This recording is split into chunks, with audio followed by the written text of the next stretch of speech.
Eddakiika zino ziri 5 ezakayita ku ssaawa 4 ez'okumakya. Kituufu oli ku 88 katonyeze 8. Eyaffe y'obujjajja weebale nnyo, weebale ddala ky'okola makulu ameereere okuba nti otaddeko radio y'abeene otambule n'okumanya. Programu eno eyitibwa Parliamentary Yaffe. Musajja wa Kabaka Mary Nsereko ndiyo gitembera ku lwa bannange okulaba nti obubaka butuuka bulungi nnyo eyo gimuli. Mwebale nnyo kuba nti saa mwagifuula ndagaano kuva ku ssaawa 4 paka saa 6 muba ku radio y'abeene mutambule n'okumanya biki ebiri mu ggwanga. Nze ne bannange siri bwomu, nze ne bannange tutuula ne tulaba kiki ekitambudde mu sabbiiti nti eno. Nze mbeera chairman ne mba nti kati tugenda bino mungambye mutya nti bino kati tugende n'ebyo. Nkwebaza muno yonna gy'oli, weebale nnyo, weebale ddala. Ne munnange Jona wano yakwataganya eby'essimu eyo nga bw'embeera Capex. Nze sikukwata simu ne bana bakulu gwe mulimu gwabwe babagamba mukwataganye ekyessimu kulaba nammwe abali eyo mba mutambula n'okumanya. Nkwebaza yonna gy'oli, tuli ffena ssaawa 2 bingi ebiri mu ggwanga bitugenda okwogerako era nga abakulu we bali wano ogenda okutembeeta ensonga. So zibadde nnyingi, mubaddemu ebya KCCA ne saagala kwogera ku lulimba zisali. Njagala ekifaananyi ekinene, nsaagala nnyo bantu kwogera ku bantu naye njagala ekifaananyi ekinene. Mu ggwanga mubaddemu etteeka ly'emmwanyi likomawo ku Lwokubiri. Abaka bali bajja kuba nga bali kakiiko bana Buganda Caucus nga bakulemberwa Mwanga Kivumbi badde mu Parliament sabbiiti eno ne basinkana akakiiko. Bingi badde mu kakiiko bingi ku tteeka lino etteeka lino lyaddemu ebintu bingi era nga n'abali kakiiko abanyumizaako nabo bingi nti tuli mu kutya, baatuvumye, baatukoze bati. Konze nga mulabye nti ngati nabyo yabadde ssentebe si yabaddewo nti ssentebe yabadde ku bintu birala Magola najja n'atuula konze ate lwaki otiyaza kye baamukoze n'ebyo birala tuli bimya olulala naye nga byebyo netteeka kkiriza obagaana waliwo ayagala libeerewo kitabo kimwanyi kiveewo nekino mwe abali Masakati abawuliriza kimanyi bulumi mukimanyi nti emmwanyi abedio no waali wano emmwanyi ekola nasomera ku mmwanyi simanyi migadi osomera ku byennyanja emigadi wa byennyanja nenze ne mulodi w'ekibuga ebyennyanja ne wabitigomya kale bye biri mu ggwanga. Kkiriza nkwanjula kule tuli nabo wano omulodi w'ekibuga Kampala tumuleese atubuulire naye wasomera ku mmwanyi wasomera gwabera Kampala hayi wasomera ku mmwanyi ekiwaawukulana eri wammwe piro iwe gikulirawo madala sukulu anna egyo ova nogyo tukulembera ow'ekyalo mwanyi n'ebitooke. Sibambi nze nasoma n'omulodi wano nga mu debate nkasi ku oluzungu olungi lwaddawa simanyi nga tutungana n'oyo Lukwago what is better than fire. Nokyabisomye ebyo bakyabisoma nne mpise mu bintu byonna bingi naye nkwebaza mulwadi kibuga waali muyise ewabakuli nga tusulaawo wabakuli tulya chapati nze mukama wange omukwano nyo gwa mayinja twasola ku muzigo gwe gumu ne mayinja Ronald kati nga nze mbasinga ssente nze mbaliisa bano mulodi w'ekibuga naye ewofisi ye ebintu mu ofisi ye nasanga nga nsonyi kozi njakola mulodi nga ali busy kozi Lukwaga ali busy ensonyi Lukwaga ali busy kunze ensonyi gye tuyise nno gye tuyise Sibambi egyo mpise n'abantu bange bano ambuliza Lord Mayor waali Lord Mayor nsawuze watuliza sebo nsanyuse nnyo kansoko okukomya okuyozayoza okukomawo sebo baali bawulirako amawulire agatali mawoomu ennengerayoko katono nzijukira ebyaliwo gadde CBS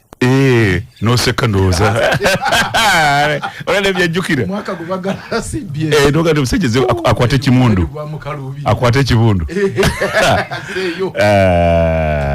baganda bange bwe tuli wano namuseku bannakampala wiiki twafiiriddwa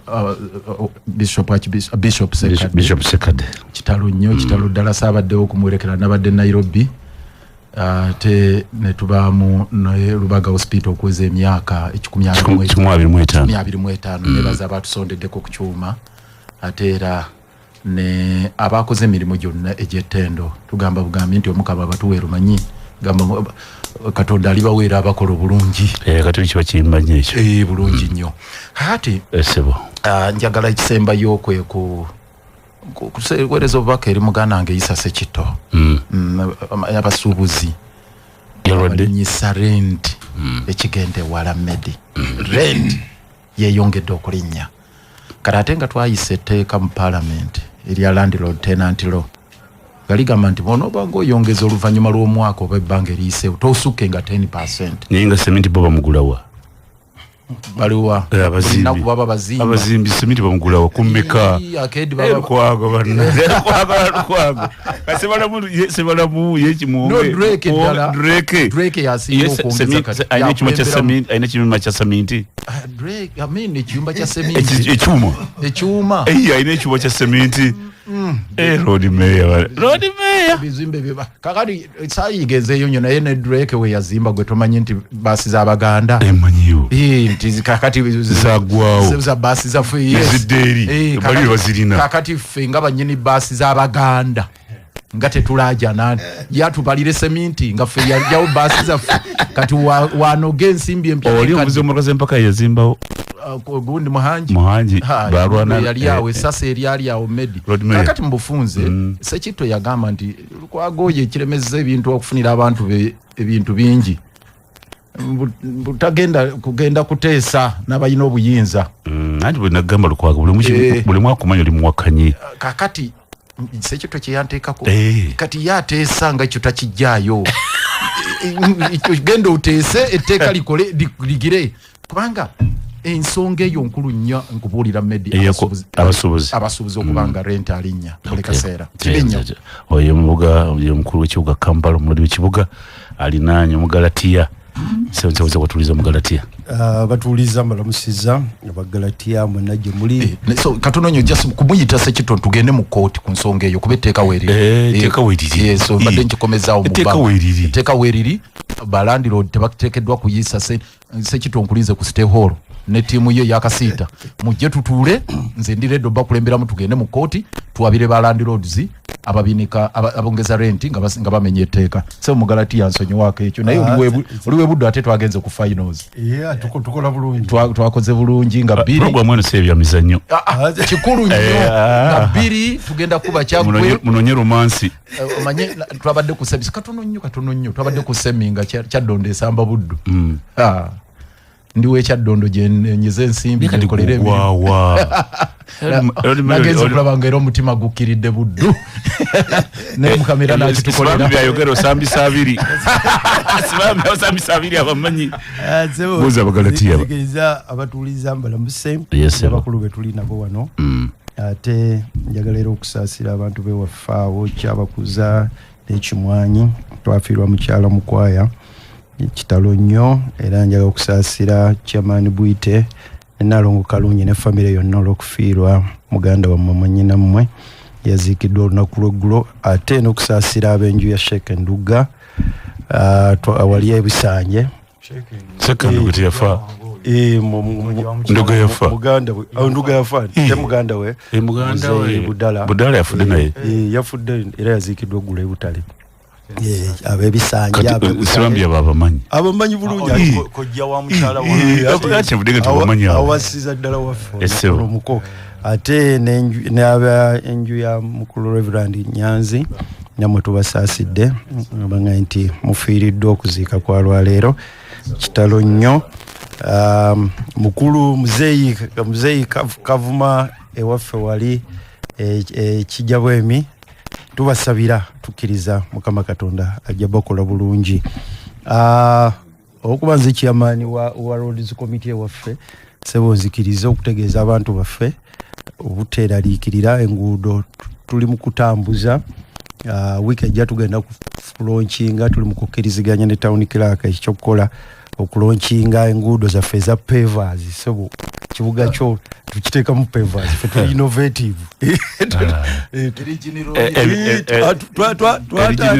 pavers ebikuba ebyo nabyo badomanyi Lukwago mugamba n'omuganda tugende ffenna eno ekibuga ne lyebinye bingi baita ekira agandi bize ejja tugenda tulambule tugendeko ekira babenza kukkiriza mu bikuubo nga ekikuubo ky'ebinyeebwa ekikuubo kino ekyaffe ky'abasuubuzi manye erigini nazanye muzanyo tugenda nnyo mu erigini road yo kati kolas kawewete tekyaliko okubuuza naye kati bino ebikuubo emabega bena twasalawo tubiteeke mu pavers nga innovation fe sente zaffe ze batuwa omulodi yabiwula byebivuga sente ze batuwa eza road fund akawumbi buli mwaka tugenda tutoolako ina mayanja nga akoze namayanja akoze bana mwebaze namayanja kanate kati sinda mayanja on the roads committee namayanja chairperson road committee n'akakiiko meya ya bulina ya inobuyinza monewunyisa kakati namayanja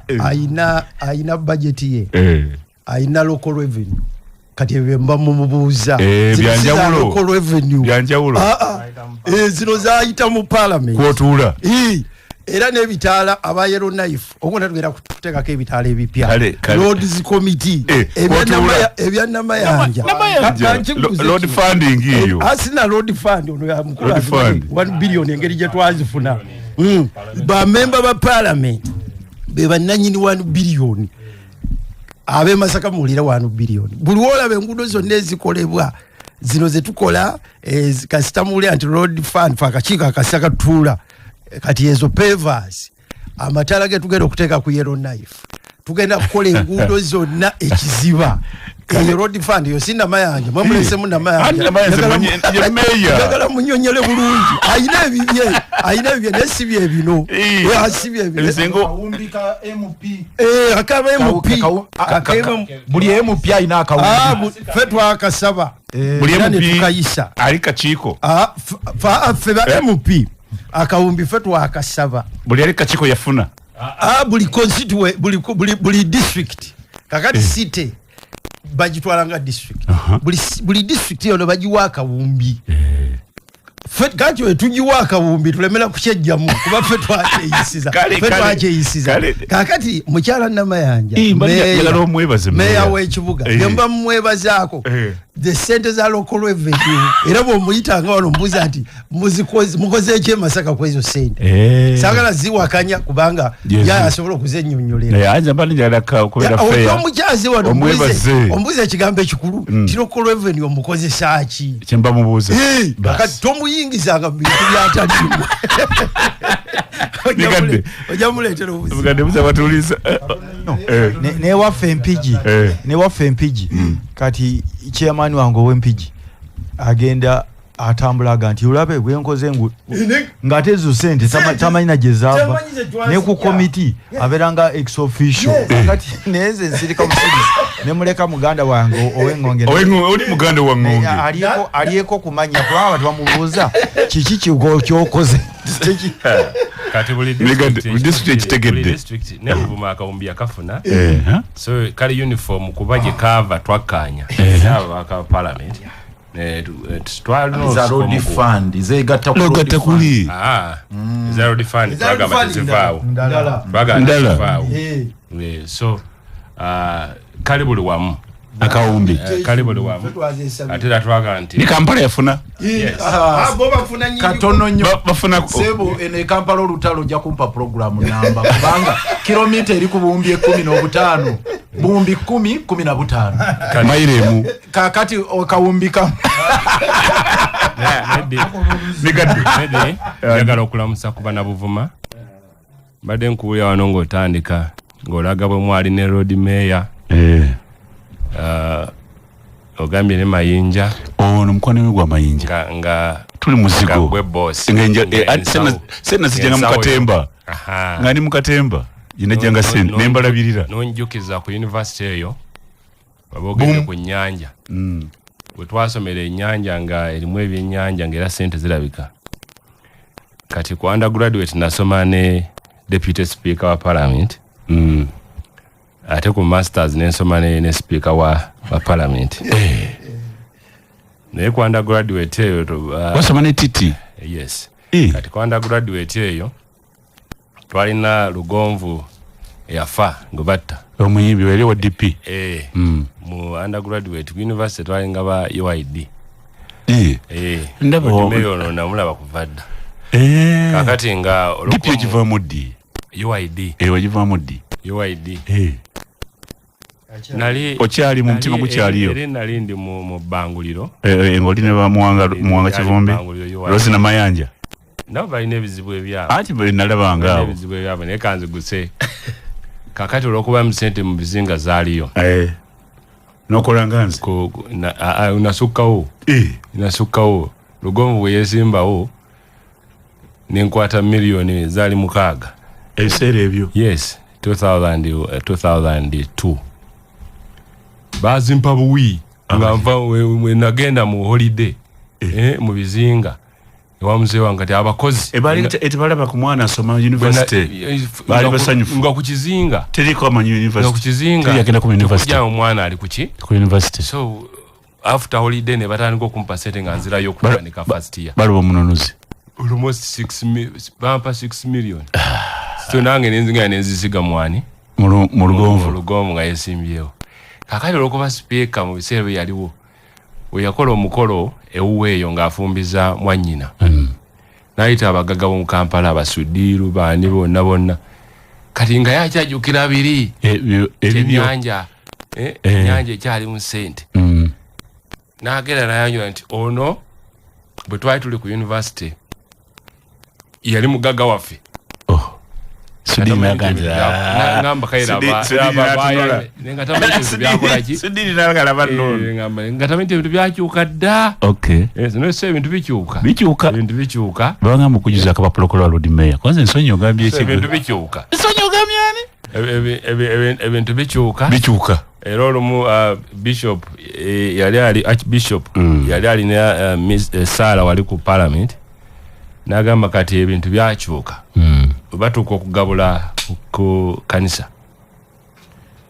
baba batezitesa abaka ba Parliament n'abakulembeze abalala baliire we baliira naye essaawa y'okugabula lutuuka buli mukulembeze nga adduka takana kugenda wali bakola ki baliira buli omu atambula n'ekikopo kye omu atambula n'essowaani ye era nasema okubeera ne Lord Mayor nga tulina bu flask obwenkana yobuti era omulaye nze ne ka flask azene binika ampuliza tusoseeyo mpola kulaba ensinga bwetambula naye yeyo redio yabujjajja tetuba mu lutalo tuba muno kubaako kusaagasaaga mpola abakulu enso onja muleeta ku live and kicking enkyatumire enkyo ejja kutumira sijangu tuulaawo otumire enkya ensonga abakulu eziriwo mu ggwanza enjagala muwe nga musaako endaba yamu y'ebintu kasooke ya kibuga kyaffe Kampala Lord Mayor njagala gwe wasokosika omuzindalo algo naye nga kyenjagala mu kyo twagala tuwe kiki ekiri munda eyo mu lukiiko lw'okulembera kireeserwaki ensonga kindeesedde y'ensonga yotemedde ennaku zino ey'okuwakkanya abasajja Joseph ne Pongo ne bakola kampuni bagita Joseph Pongo naye nga balebi ba mukwano Joseph ne Pongo ne bakola kampuni eyitibwa Joseph Pongo abagenda lukwaga olira Lord Mayor otukolera bwereere kwaga omutima gugwo gamba bulijjo abasajja Lord Mayor baganye afajja kukola byabwe nalaba nikyofa kyogaba gamba free kyofana kikabina kyabwereere ekifaaniko ebyo babikubemu biveemu amasannyalaze kati bibeera bimbuluguse byazeemu olwatika mpiseeyo siri mukugu naye olwatika era abali bayinza okuba nga baali badde bavaawo mangu sinzimbagokuba siri mukugu mu ekyo naye nanga amaaso galaba Lord Mayor eggwanga lyagala kumanya obuzibu otukolera obwereere yesu kubanga IGG Betkamya yawandiise baluwa sijja ginyolo gimanyi abantu bawulira Betkamya yagambye atya obuzibu obuvaawa otakkiza bali tukulaba nga bajja amasanyaze bwere ekigabo kyanyumidde nnyo bwereere Lord Mayor kisooka oyogedde bwereere okigumiza nnyo nja kusaba njogedde kwa live and kicking olunaku lwencha ojja kumpeera mwami kyofaatoga byakayimba nkwegayiridde okuyita batya akamisa kitema okusemakula akagamba katya teri alumirirwa nga talina kigendererwa teri alumirirwa nkamuweereza kyofa okamumpeera enkya okoze playlist teri alumirirwa nga talina kigendererwa eggwanga libuulira obuzibu obuluwa enjega nga yakagwawo kubanga bino lipoota yafuna mu 2017 mbadde ngoberanye ebyebisasiro bino mbadde mu cases mwanda ebitu byengo naye nga ebimu era mbisoma 2017 mulembe gw'omukyalo oli yagenda kati ne mutuula olukwago oli awo nga mulwana mu kanso ne muli mwana kino kimala kutuuka saawa eno nga muliridde wa 2017 Lord Mayor mabega eyo nyinza obutaddayo nnyo olwakadde naye enjega eno ng'eguddewo gavumenti yateekawo processes 3 ez'okunoonyereza. Esooka ya IGG, eyokubiri ya Parliament, eyokusatu ya Cabinet. Bisatu. IGG n'afulumya lipoota eyiye naye n'agiwa mukama we yamutuma ffe tetugirabangako bigirimu. Ne lipooti eyo ye yavaamu ekyokugamba nti mukyala Kisaka, Luyimbazi ne Dr. Okero bagobebwe era bavunaanibwe. Alipoota ya Betty Kamya. Ya Betty Kamya gye yaweereza mwami Yoweri Kaguta Museveni. Era bbaluwa ya mwami Museveni nga abagoba yaga okusinziira ku byazuuliddwa IGG mugobeddwa mbagirawo era CID etandika obbanoonyerezaako. Ebigenda maaso wabalabye ejjo nga bateekeddwawa mu Kaguli Kasangati ne bavunaanibwa emisanga 57 nga kuliko 35 gya manslaughter. Yadde ogwa manslaughter ogwo ogambye tetugendayo kunnyo naye ogwa manslaughter oli mulenzi yafa gwazitoyemu yadde kale oyinza obba kyajinga negligence criminal negligence ne manslaughter life imprisonment. Abo bajje mu stehuru ku biseera bya COVID saagala kubawuliriza bayina emisango gyabwe naye 2017 gyogeddeko tebaaliwo. Kakati babataddeko manslaughter munene gwe guddirira mada boto omuntu ng'olina mu bugenderevu ng'olina tugiyita evil mind naye n'amateeka mens rea ebeera mada naye bw'ovaako okufa kw'omuntu mu ngeri ey'obulagajjavu ebeera manslaughter. Kakati babataddeko manslaughter. Well, maybe singa ensonga ya billioni 4 mu bukadde 10 evaayo nnyo kubanga nze gye nsimbyeko sira ezaali ez'okulabirira kiteezi. Ezo ensimbi ezapangisibwako ebimotoka bitrakita ebyo bigureda byani simanya billioni bweziti ne bwebiti milioni 2.6 milioni 2.6 buli lunaku ekimotoka n'ebirala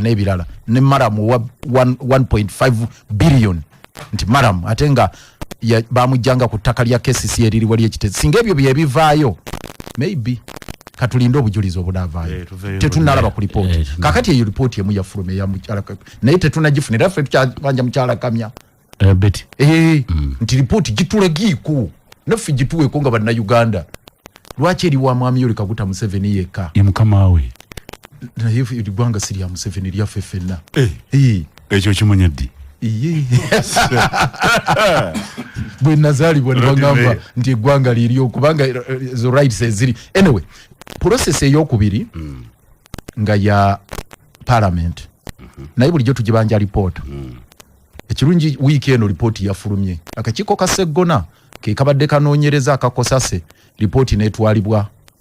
mu Parliament ku Lwokuna. Parliament yawamu yagiyisizza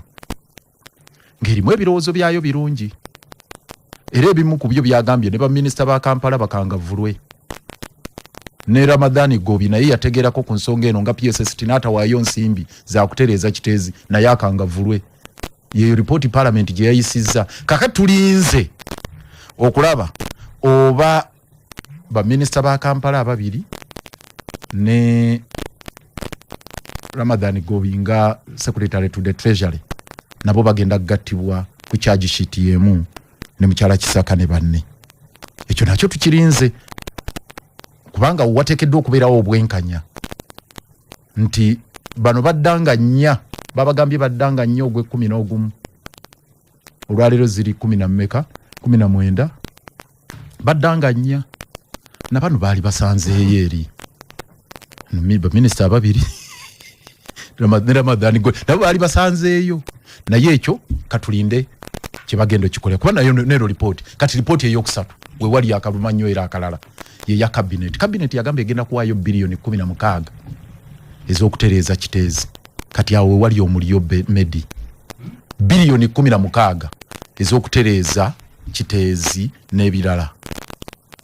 n'okuyambako ab'ekati corona abe nasa n'abe jindi n'abe katabi okutereeza ebifo gye tuyiwa kasasiro kati awo wali ekinyusi sente ne batandika okutematema ne bagamba obuwumbi 4 ezo za kuweebwa ab'emukono ab'ekatabi n'abe Nansana Emenvu municipality buwumbi 4 naye Nansana tetwawaayo era twagaye tetujabbawa kati bantu twagaye tugenda bo kubayita tuddemu twogere kuba buwumbi byonna sente nyingi naye si ye issue eyo kati eyonja kugiraba eri kati issue eri we wano bagamba nti Josponga ze kuliko obuwumbi 4 4.6 billion zibagamba nti ezo za kutandika kulabirirako katono naye nga waliyo billion 7 eziri mu budget ezokulabirira kiteezi 70 billion eziri mu budget za kulabirira kiteezi decommissioning kiteezi kakati kuliko ezimwe ezokugulako ettaka then kuliko ne bakwatako bizino billion 16 ba minister ba Kampala ne bagamba bajjeko billion 2 n'ekitundu za political mobilization tubabuza akaseera kano political mobilization etwala obuwumbi 2 mu bukadde 6 kiki kino kwe kuleeta amanyi omuzungu agamba nti bitter pill gye bateekako coating bitter pill empeke singo kawa kwe kuleeta kino ekyakitimba bbula nti Jaspong oba Jospong company evudde Ghana yabanagana yazze negamba mutima ogwa brotherhood ogwa Baseruganda yegenda kukolera bwerere meanwhile zino center ate ziveeyo kakati ne bapapiriza speed nga mulimu company endala ezize zisaba waliyo gye bayita Metricon eyo yaba Romania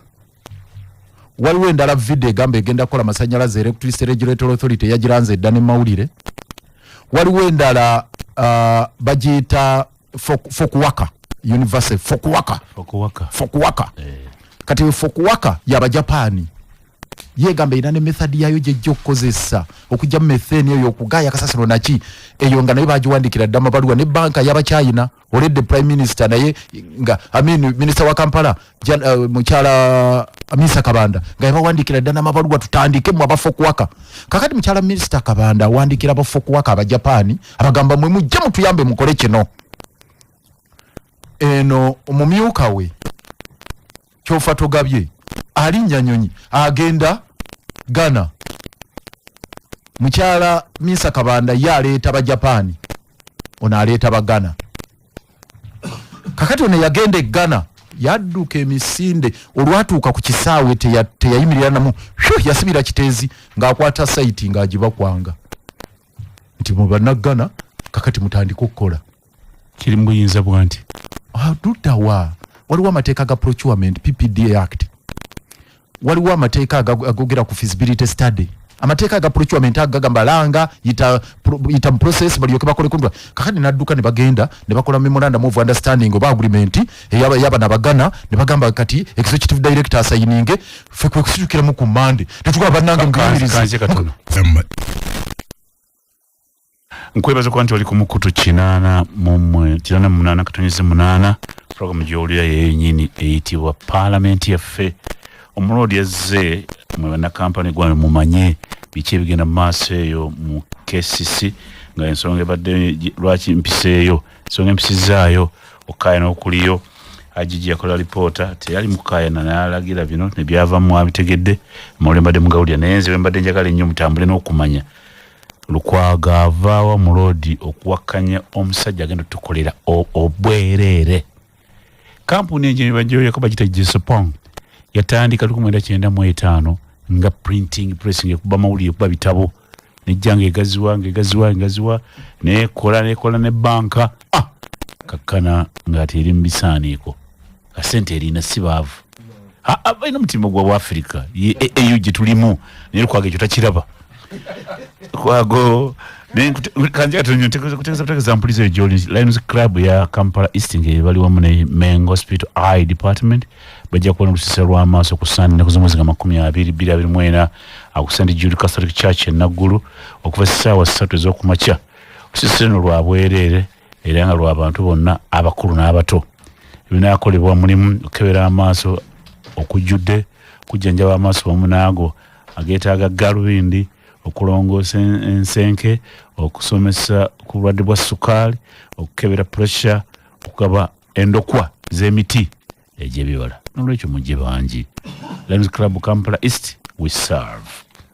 banka bagita DFC bank gati tutambule ffenna omanyi nti bwetubeera ffenna tusobola okukola ebintu bingi DFC egamba gwe muna Uganda gamba teeka nsimbe mu DFC gambe nti bajja kuza emyaka 6 bayina ebisuubizo ebipya bingi going further together tugende maaso ffenna awamu kuba DFCU fewe tulina obukwafu tujja bannayuganda mwenna tujja bawa amaanyi empowering all Ugandans ne businesses zammwe bwati DFC bwegamba DFCU going further together bank ene DFC lungamizibwa Central Bank ya Uganda senza bakasoma zirabirirwa Deposits Protection Fund of Uganda okutuuka ku 10,000 bana Uganda ekipya kino tubanjulira look solar power balina kalonda yenna kwatagana ne solar balina battery ya solar empya sokedde ddala mu Uganda etibwa super capacitor nga ewangala emyaka 45 balina offer eri amasomero amalwaliro banka n'ebitongole byonna ebirala era mu abetaka amasannyalaze ga solar single phase ne 3 phase ku bbeeyi entono tugalina bayina abaani abalukusola bayina ne kamera ekika kya kalavu eziraba ekifaananyi kya colored mu nzikiza bakuwa sola amataala 49 sola okuli TV 75 kale beeyune one biru z'amasannyalaze bannange lukusola power basangibwa Masaka City ku kizimbe kya Haji Mpuuga Kampala Road kisenamba 7 Kampala basenguse kati bali ku hoteli y'omulembe etibwa G1 Hotel era nga bagamba bo basanga eri bavudde wanseje wadde kati bali eno waggulu ku Lubaga Road noonya hoteli etibwa G1 Hotel solo kwitibwa bakuli 5 Serengeta oluguudo lunyini olugukira yebeta G1 Hotel ebisinga bakwere ku simu 0758 15 19 14 omulodi kimalirize kino obuzibu otuleze wali yaduka emisinde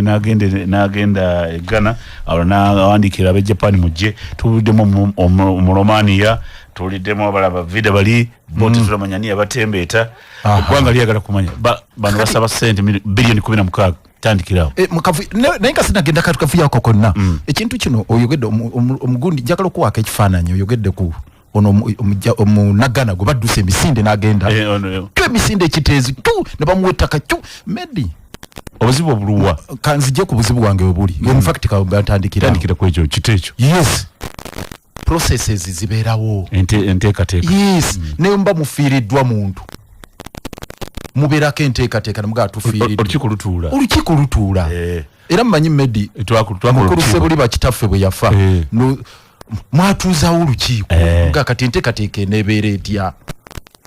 ate nakyo kankikuwe nze nkiyize from experience semaka nga afudde musooka kuggala kisenge simanyi wammwe kye mwakola nze kitaffe nga aji mirundi afudde kubanga abantu buli omu abajjako abatomanyi misinde kati omujapani omukongo omugana ono ajjako abakiteezi bannange afono omuganda munnauganda wano munnauganda emisinde paka kiteezi bye bagenda okutwalawo tobimanyi so tewali meeting etudde tewali process etambudde tetuyise mu mateeka Atate sente zivaayo mugwanika. Ezavaayo? No, tezinaba kujja bilioni 16 zigenda kujja. Kakati nkugambye batema obubumbi 2.5 bagamba nti zino zigende ku political mobilization ezo bazimogoddeko zisigale mu ministry ya Kampala. Ngabe bakwata kuzina ezenguudo za World Bank ne bajjako $1,18 ne bagamba ezo zisigale mu ministry ya Kampala. Obubumbi 6 kati balabaka $2.2. I mean Uganda shillings bilioni 2.5 zisigale eri. Kati ekirala bagamba nti okujjako sente zigenda okulabirira kiteezi. Naye ate ng'onagamba agenda kukolerawo obwerere. Basembeze ekifaananyi kubanga waliyo ekiyanja yanje ekiri wali ebizi. Basembeze ekifaananyi ekigamba nti kiteeza agenda kuddamu enjegawo y'okubiri. Ne minister wa disaster Lilian Aba yafulumiza ekifaananyi. Basembeze ekifaananyi ekigamba nti abantu duke waliwo buffer zone. Acting ali mu kifo kya Kisaka ne yafulumize ekiwandiiko. Muli bafulumya biwandiiko. Bagamba mwabasigadde ekiteezi. Muduke ekibabu kijja. Muveewo. Balandi road bambi banyini ttaka banyini mayumba Kampala bagamba basika eriyo bageza kukusika muduke bannange ekibabu kijja babagamba tebanaba compensatinga wateekeddwa okubeerawo relocation I mean compensation abantu abafiirwa abantu baabwe bafiirwa emali yaabwe walaba ab'omu tenti misinde mukwate $2,000,000 tenti tugigaddewo gwasigalawo onootulaba misinde poliisi ejja kukwata bataddewo obunkenke ekiteezi mu batuuze abaafuna enjega. Kakati naye ng'ekifaananyi ekiriwo kye njagala okuwa obuzibu bwotona bumbu buli abalulize obuzibu obuvaawo obuzibu we buli nze nfunye kiri kyokka okutematema kwagutali mu matematema abagenda olusaniya ng'omu nti process tulina state executive committee naffe titwetengerera bwe tumaliriza bye tutematema tulina obitwala mu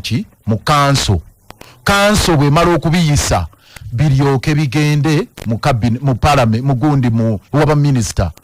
Kakati ffe nga state executive committee tetubirina munteekateeko mu Ghana tetumulabyeko process ezizo najje bazikoleddeyo tetumanyi tebirese mu executive tebigenze mu council bakansala gye bali bakulembeze bwe bali. Kakati gwe tobirese kubireeta eno okutta omunnagana bukolokolo omututteeri ekyokubiri tokoze due diligence kati gwe otandise okunoonyerezaawo nti batandikanga simanya bali mu banka kati batandikanga bakubi ba bitabo bamawulire tetumanyi bafaanana batya wano mu biseera bya covid mukyala Kadaaga yagenda n'aleetako wano omuntu gwe yayita mujjukira ba MP mujjukira mukyala Kadaaga byamukalira ku matama yagamba ndeese omusajja agenda okukola eddagala eriwonya covid wano tamanya abo ba professor gwanga baleeta covidex omusajja najja namutembeeta Kadaaga namuyisawo nnyo oba yabulirawa ninono omubaka Parliament yamulese tomwogera linnya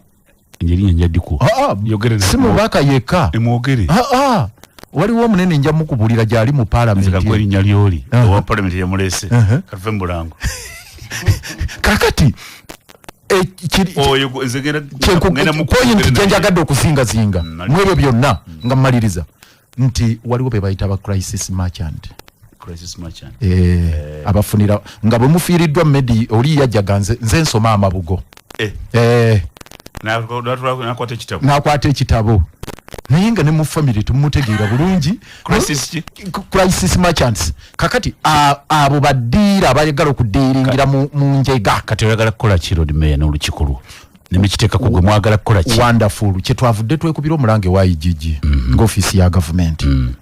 naye n'aba mulungi n'agamba nti mbiyimiriza tumale okwetegereza kyetutyamu nti bayinza okubiyimirizaamu katono ate pressure ne ziva waggulu kuba ino diiru erimu abanene bangi okuva mu gavumenti ne bamugamba nnyabo bibadde bibeerawo kulamu bw'abantu bayimirizaako wano okugula ettaka wano mu Kisenyi $1,000,000 buli eka wali jiji yayimirizaako ne bagira bati ebyenguudo byennyini ne bagira bati kakati ne kino olukiiko lwagala kukola ki twagala bijje mu KCCA munteekateeka ennungamu bwe bituuka ku mmeeza ya road mayor nyina olukiiko nyina cabinet sissaako mukono bwentyo nyina cabinet simala se omukono gwange si gwa jjenjero gutyo singa gwali gwa jjenjero singa nkyali mu state hall awo medi bajja kunoonyereza mu state hall kakita yenna ate nono oluusa namugambye naawe bagenda kusiba kuba rusa bamutadde ku pressure sayininga musajja watali eri atiribira agamanyino okusayininga ate bandagidde atone jeno yakoze agreement point jenjaga tugamba mukoro gwange sigwa jenjero umaro bireta mbitaika ku mu executive mu lujude ne tubiteesako nembisitula bukolokolo nembitwala mu council ne tubikubaganyako ebirozo mu lujjude ne tusooka tufuna resolution ne yoketekebwa mu fado gituwadde Mikadde goli wasoma wasoma bino byaki yesoma abandi planning kyemune ko muzina basinaguwa mugalatia nacho yongerako kate imo abimasaka mugira camp ba Kampala mukulu mede esebo abatuuliza esebo bwe tubange mitusigade tusibikolanga bwe tubikola oluvannyuma lw'emyaka oba oliawo myaka nga 10 mu maaso ate era abalibeerawo bajja kuddamu bwogere ku kizibu kyekimu nejje n'abaana abagenzi era kasasira ajja kuyiika eddundu era ajja kuyiika abatambuddeko in fact kino kituyambye nti Abannayuganda bamanye ne gavumenti emanye nti actually many of us have been incompetent buli mu office gyalimu ogenda mu kibuga nga Durban South Africa yes ekibeera yina abantu milioni 3 n'emitwalo 10 balina landfill ya hectares 287 abantu milioni 3 n'emitwalo 10 nebye bali atubimanyi because bino bivyala mu mmere gye tukola ki gye tulya because tulina okumanya ezibu gye kiva kati Kampala erina abantu wakati boss babadenga lu milioni toyita boss no toyita boss atakotinga boss mukulu mede oli ne waba nga akoze nsobi ali incompetent naye nga yalina obuyinza genda n'ekyo kyakoze kyakuwadde kuba ye reference point okay kakati Kampala olwaleero enzo okubeera mu milioni tugende n'ekifu olwaleero Kampala enzo okubeera mu milioni maybe 5 bagambye 1.9 no by in reference to previous records because twasembayo nga bali mu nnya kakati ne babeera ne landfill eno gye tubaddeko ey'ekiteezi ebaddemu acres 3 mu meka ona mu migadde yagadde genda mu kasasiro bwatambula was management oba kulaba nti there is a problem bino byonna kyofa bani just 10 years era tugenda kuddamu tubeere muki Jespongo bajje yes mu same problem okay genda because massa Jespongo kujja talina problem ja solving tubeera mu kukuba mufuuki piso abantu bafudde naye ate ne wetulaze era 10 years tujja kunoonyayo Jespongo mulala ng'era abala bakoze eki bafudde genda massa so n'olwekyo ekituufu kiri nti kiŋŋambye nti ffenna bangi twebase ku mirimu Kampala olwaleero yani badde nga tutunulira ebifo ebyenjawulo ebiprocesinga ki kasasiro ebimu ku bintu ebisingamu ssente by the way ye kasasiro omukulu medi era omuli omuweera kasasiro ku bwereere oba omuwadde ekyobugagga ekyamaanyi ebintu bingi ebiva mu kasasiro oyo abantu bamunoonya n'okumunoonya tebamukola ki bamulaba kakati fo wantu tulina indiscipline obeera ne landfill naye nga abantu ekiro oba emisana ebyuma bya kesisi bibeerawo nga binyiga ekiro oba akawungeezi abantu ne batandika okugyamu obucupa na biki ebyuma bwe byakoze eki bwe byanyize kakati eno yona ne diligence yalingawo ebyawulwa supervision bwe tunaabanga era tusigadde tubikola nga bwe tubikola ojja kulaba n'ebizimbe wano tubaddenga n'ebizimbe nga bigwa muno mu Kampala ebimu nga biri along the main roads buli omu wakola ki wayita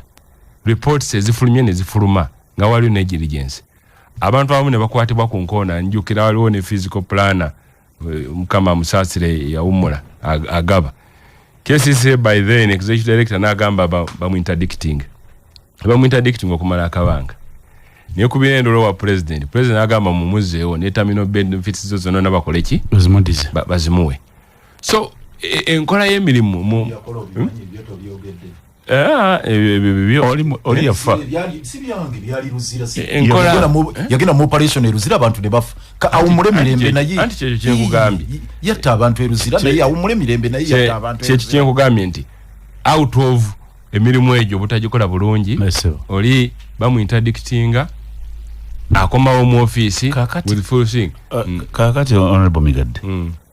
banno kibwetere yafa yatta abantu tetwamanya byagwa tuba tuli awo abantu b'ekasese ne bafa saawa bwe baakwata tekifaanagana kino kanzije eddakiika zino ziri 2 zibulayo kuwera essaawa 5 tuli ku KCC mu ngeri endala mukulu abadde atubuulira yasoma Sebo Migadde honorable kati mukulu Mede buli ekizibu ekigwawo omuntu omutegeevu yandikozesa ekizibu ekyo ekiguddewo okulaba nti tekiddamu kola ki kubaawo unfortunately olwaleero interest zonna ziri mu business kiteezi ebikolebwayo si kulaba nti right now si kulaba nti tekiddamu ekizibu ekikubeerawo within Kampala nalese ekibuuzo ebyekasese byagawo byawukana ku kino tetwole baakwatayo kasese kuba omusango guno guli mu kooti tukomaawo tetugenda wala simanyi facts zeeri kituufu ebyekasese kati olwaleero olaba nti tugenda kuddamu few years nga tugenda kuddamu the same problem Abannayuganda nabo abantu beetaaga okusomesebwa nti actually kasasiro is not a problem kuba kati bonoonya buli wotwala kasasiro nga bakugamba tomuleeta wa toleeta waffe naye nga n'oyo agamba nti toleeta waffe naye ageneratinga ki kasasiro so tulina okuvaayo n'enkola ennungamu unfortunately nze mu ntunulira olwaleero ebikolebwa siraba ddagala ndaba nga tugenda kusigala kuzibu kyekimu katulina guleta Kampala mukono wawa leero bagenze katikolo olwaleero ekituufu kiri nti wositula kasasiro yenna abadde Kampala n'omutwala katikolo ne mukono naye agenda kufuna the same problem bw'omutwala Katabi ogenda kufuna ki and they are right because twalewo nga that was also a loan okuteekawo site sezo waliwo capacity y'ebyo ebintu ebirina okukolebwako nti katikolo baagi planning okusinziira ku population ya mukono kakati olwaleero bw'ositula oba tani za 25 ezibeera generated mu Kampala zonna zitwala mu bifeyo nabyo bigenda kusuffocating so tulina okutuula abakulembeze bano balina okutuula unfortunately ne ministry ya finance nayo is a problem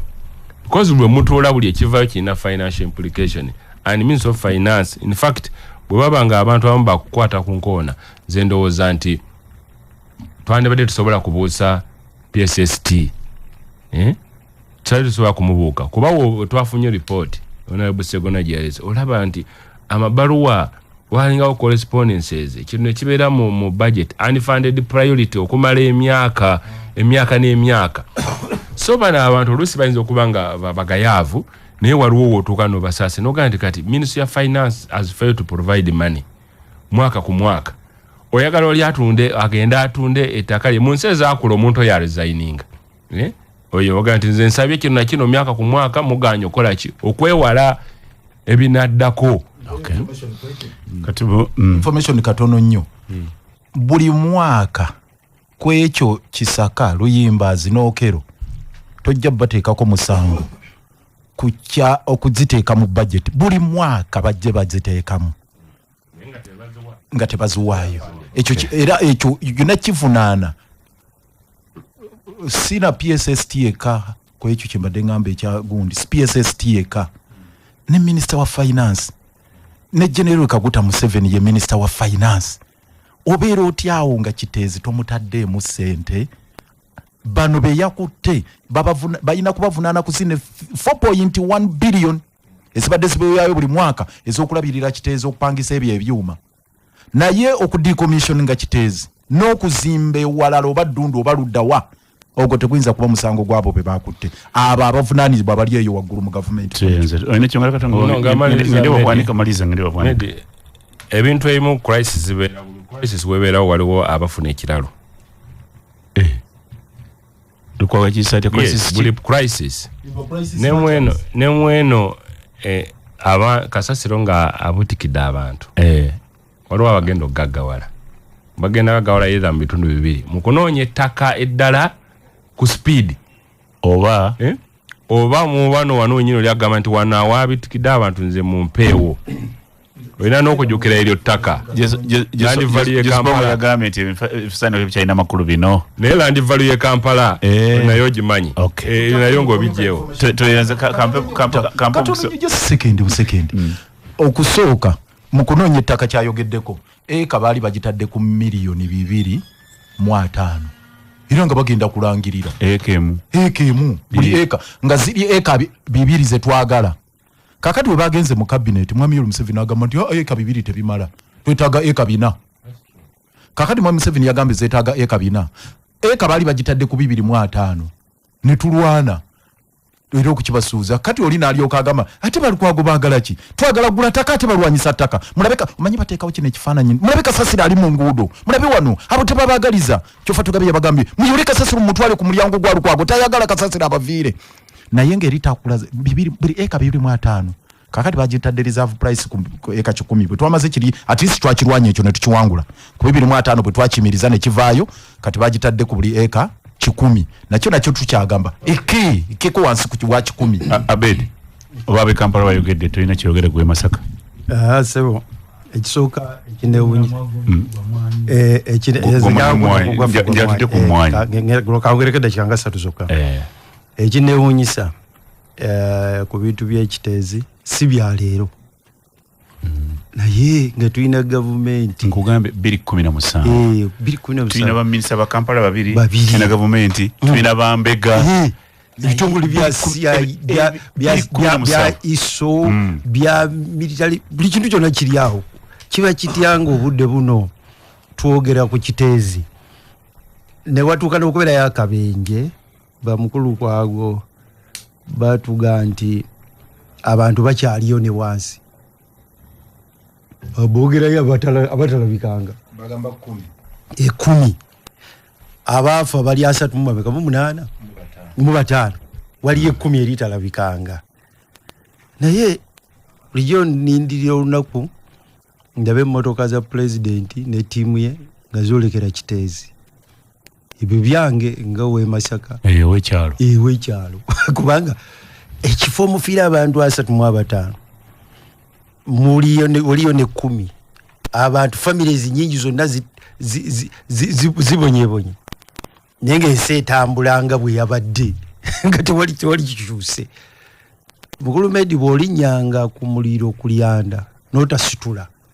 kigere oba wafadda n'olindo nakuliranya nti olinnya eryanda ogobeera wafa era ako kolaba bagita nijja abasawo bakakozesa okukebera oba okyali mu kubulamu akukuba eno wansi bw'alaba teweekaze gategera nti okugulu kwono ono gwe mbadde mwogerako nti mulamu munnammwe okugulu takyayina muziikawa kakati Uganda erimu ebyewunyo gwotera obyogera nti ebyo byonna n'okufa abantu 35 tekinyeenya nsi eno bukulembeze tusigala tutambula kya bulijjo bino byeboogerako twabuuza nze nayimirira mu Parliament nembuuza Anthony General wa Uganda neŋŋamba tekinologi w'okujja amasannyalaze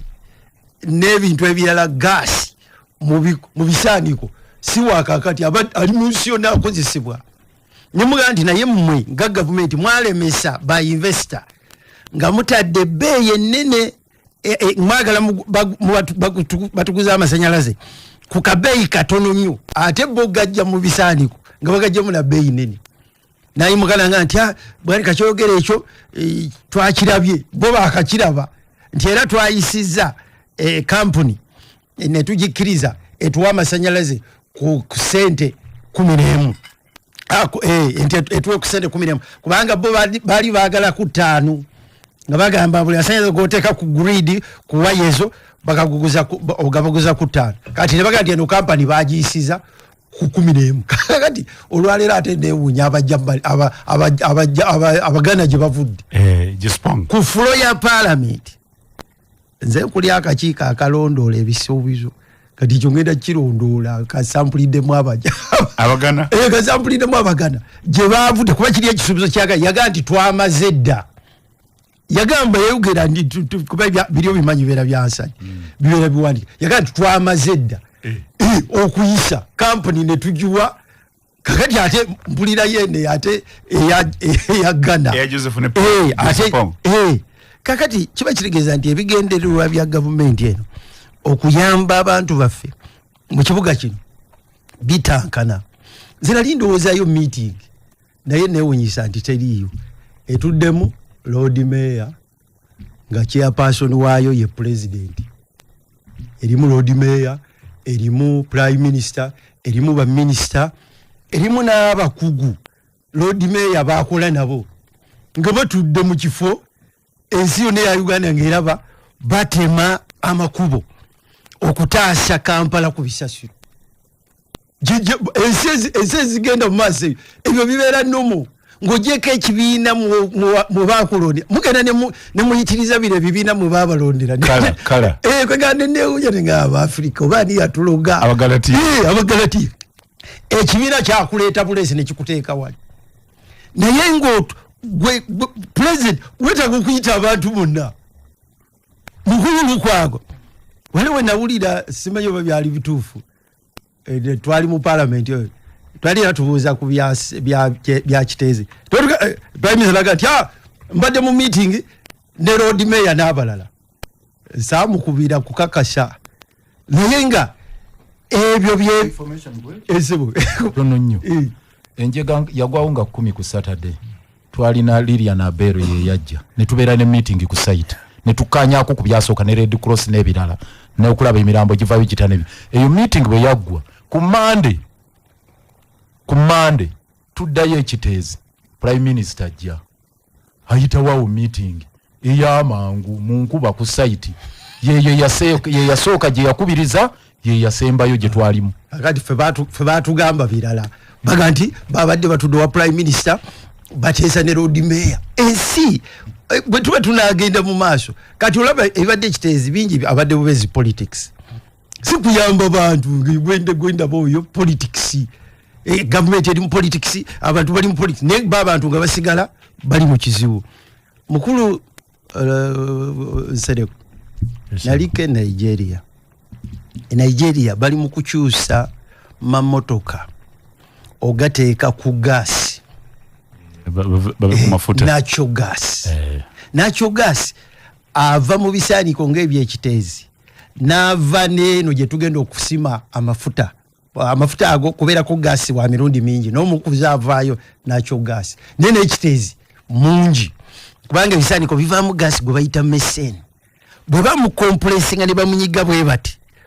omuteeka mu mmotoka n'asala amafuta g'okozesa ebitundu 8 anti lukwakutayagala gisipongo unazze lukwagabirwanyisizza bigambe lukwaku nze neewuunya nti ffe abaddugavu amafuta wano litanga eri ku 15 oli agenda bikolera bwereere olaba bw'oba ogula amafuta g'okozesa mu kilomita 10 gaasi amafuta gasala ebitundu 8 gaasi oyo golaba ali ekiteezi kasa tugenda ku mmwanyi onootubuulira Kananathani gwe baleetanga batembeeta wanaasawungamaliza neewuunya bwewuunya gaasi oyo nga totunulidde n'amasanyalaze agagenda okuvaamu go galeke nti ga sente nyingi naye gaasi avaamu ng'ogyeko otuyamba okufumba akozesebwa mu mmotoka ng'ogyeko ekyo tulina fertilizer ebigimusa bwina bannayuganda babirindire naye kati katembo ono yayise mu kituli n'aleeta owegana ono yakoze atya Japani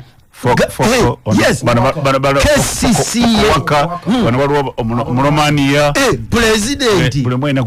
presidenti awuliriza namuwulira ennaku ezo ng'aga nti yali alina bye yayogera ku mukulu Sewungu ng'aga nti mwana mubyayonaga nti bwemba mwogera mu Parliament mbambalaba kati nayogera ku Sewungu yagenda Sewungu naga nti twetaaga enguudo bbiri ku buli side okusobola okujjawo obubenje. President Museveni n'aseka nagati nalabye omwana nga ayogera ku kati ekitegeeza nti bye twogera aba akola ki. President Museveni gwawulira kiba kitya ng'obudde buno tonnayita meeting etereza kiteezi akantu akatono bwe katombu tukakubire kumala emyezi kati owulira mukulu Lukwago kyenjagala omusaba ekisembayo kimu kyokkanze nga mmala ngende wa mukulu tusooke tutaase abantu bali abali ku gondi abali mu ttaka mu 10 abalinanye abakyaliko bwabanga waliwo ekigamba nti ekintu kisobola okuddamu ne kibumbulukuka bwe tusooke tufune engeri gye tubataasa nyambako katono eryo eddoboozi lyennyini lyotaddeyo wa Museveni ne gavumenti ye basuubiza obuwumbi 16 obw'okuyamba abantu abo tulina obbaliyirira kubanga kiri kintu kimu mukulu bwanika tojja kugamba nti tugenda kubataasa nga toyina sente nti Jesponga agenda bataasa agenda batwalawo agenda bapangisiza agenda bateekawo abantu ekisembe Prime Minister twambuuza zino milioni 2 z'ogambye zemugenda okuwa abantu abapangisa naba kuba kulika tubuza nti zezokkaga mili zegenda okusasula abantu abo naga nti abo bagende bapangise naye bano abalinako amaka gaabwe abalinako ebigundu byabwe twataddewo akakiiko government surveyor n'abalala bali mu kubalirira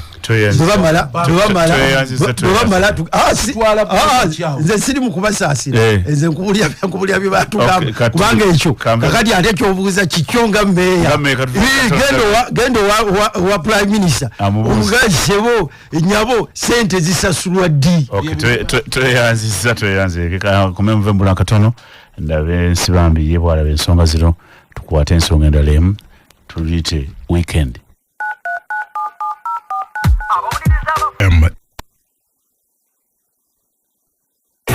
Chinana Munana, Katonyeze Munana, CBS FM. With the highest quality and more creativity. Ede chika zizi nuziri 18 ezaka ita kusawa itana. Kwebaza na jusinzi wakuweliza. Tobanjura jona hotel sangiwa Ishaka Kazinda Masoga Sherport Petrol Station. Baina uweliza wa hotel wana umuli emere nunjiru. Rumuzezo mutindo. Baina gardens ziri ku rooftop. Gwe na aina plano egende bushenyi. Ishaka kasese na wala ona. Tukwaniriza era ffe tukola ne interior yenna oyina ennyumba naye ng'oyagala kukola interior tusobola kumukutuusaako ffe abajjona hotel tulina n'ebitanda ne design z'Echina ez'emiti ebyenjawulo bwe noona gamba emiti nga gino gyonna egy'ebbeeyi nga mahogany atali musiige langi yenna ne mosquito ndize buli design zonna nebika byonna oyagala mattress twekwate oyagala mfaliso twekwate ebintu byaffe byonna biriko guarantee ate nga bya nungi ddala awali Kampala mukubire director Jona ku 07055595 era ne ku WhatsApp ate abali bitundu ebirala byonna nga tumuli Kampala musobola okuba 0708 573 tukigezo kuva kanga tulide ku mugati tugezo kuva waka nga tulide ku prestige margarine ni ono ajudde ebirungo bingi ddala omuli vitamin A vitamin D vitamin E ate ne B12 ebikuwa amaanyi okuyita mu nako lamba abaana bwe prestige margarine bawomera omugati ate n'okula bulungi bakole bulungi amasafu mu prestige matono ddala kino kiyamba omutima gw'okula nga mulamu bulungi mu ngeri yemu osobola n'okuwoyambisa okukozesa prestige n'ofumba chapati oba amandazi n'ebirala bingi. Prestige margarine ali mu bipimo n'ebyenjawulo era nga asangibwa mu supermarket zonna n'emaduuka kuli okumpi. Prestige margarine ali delicious health ate era nga ali yummy. Malego oli muna Uganda oli munonyi wa budamu olina ekirule kinene omala sine ey'okuna omala sine ey'omukaaga woogenda kumaliza sine ya mukaaga omwaka guno katukwanjire Malego abamalego akozedde omukisa guno okukusomera obwerere diguli era nga bagamba nti bw'oba kusoma mu nsinga German oyina omukisa okutangaza emikisa gyo beekwate jangu bw'osomera emuseezo olina n'emikisa mingi okutangaza okuba nti ofuna w'okolera ate nga oyina obumalivu obw'enjawulo. Programu ya Malengo eyamba abayizi abamaliza secondary okutandika emisomo gya university mu Germany. Oyakusomera Germany wekwate malengo. Programu ya malenge eyamba abayizi abamaliza senior secondary okutandika emisomo gyabwe mu university Germany. Malengo evugirirwa era neteekateko era kulaba nti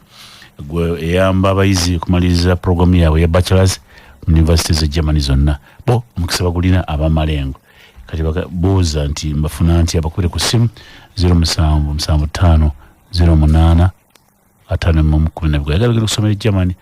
Omwana oli wa buwala oli wa mulenzi byonna babakkiriza okubanza kwatandika dda oli mwana oli mulenzi wetegeze wegendereza abafere malengo tetukusaba sente mu kwewandiisa tukubira simu yagala kusomera Germany amana sine yokuna oba yomukaaga ojje osome yangu wa malengo bali ku www.malengo.org oba kosa WhatsApp number 0775 08 512 ngenda some German kanso makotempya sebo ngenda kubeera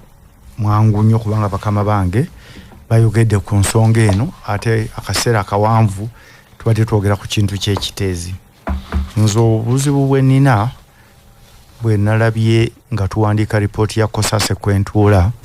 nti ekizibu kino ekiri mu kesisi ekyogeddwako ebbanga lyonna era Lord Mayor teyaliiwo